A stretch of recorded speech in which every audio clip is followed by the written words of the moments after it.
Well, for more, let's now talk to author and publicist F. William Endall, joining us live from Frankfurt. Thanks for being with us this evening.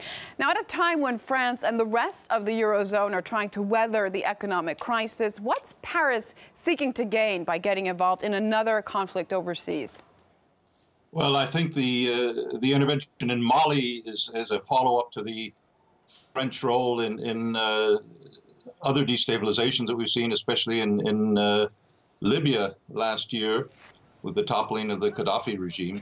And this is, in a sense, this is French neocolonialism in action, one has to think.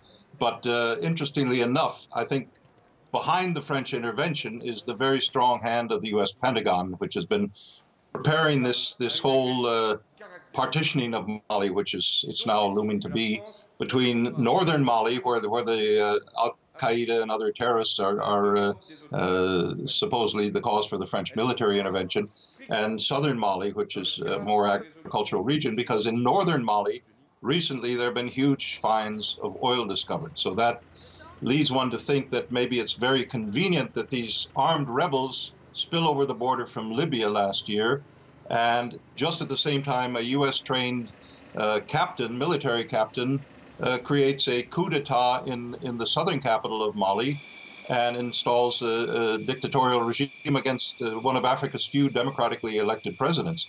So this whole thing bears the imprint of U.S. AFRICOM, Africa Command, and an attempt to militarize the entire region and its resources. Mali is a strategic linchpin in that. It borders Algeria, which is one of the top goals of these various NATO interventions from French, from US and other sides. Mauritania, the Ivory Coast, Guinea, Burkina Faso, and all of this area is just swimming in untapped resources, whether it be gold, manganese, copper, what will you? So. Now you say that you smell or so, per se, the Pentagon behind this, but why was France the first Western country to get involved in such a conflict? Why are they out front? Well, I think that's the Obama administration's strategy. Let France take the hit on this, as they did in Libya and other places in the past year and a half, 2 years.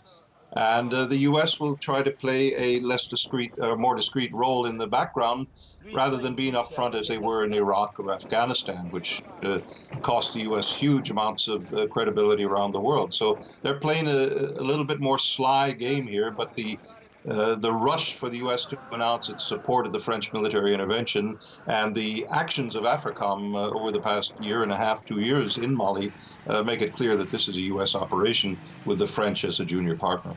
How far do you think this conflict could potentially escalate? Could the French get bogged down, and could we see, or who might we see else get involved in it? Well, I don't think the other European countries are loath to get involved in an Afghan-type ground situation with their troops. The Germans are providing humanitarian aid and some special forces training so far. But I think, frankly, I think the Al-Qaeda, the Northern Maghreb, is a very suspicious operation, and the timing of its activities coming over the border suggests that perhaps some NATO countries might be helping the Al-Qaeda group to get military weapons and to create the casus belli that justifies the NATO intervention. I think we're seeing a very cynical game being played out here in Mali, and it's a very dangerous one when Africa is suddenly becoming a continent that's being discovered by China, by the US, by Europe, and the rest of the world as the next place where untold wealth and resources can be captured. Author and publicist F. William Endall, live with us on the line from Frankfurt. Thank you very much for your analysis this hour. Thank you.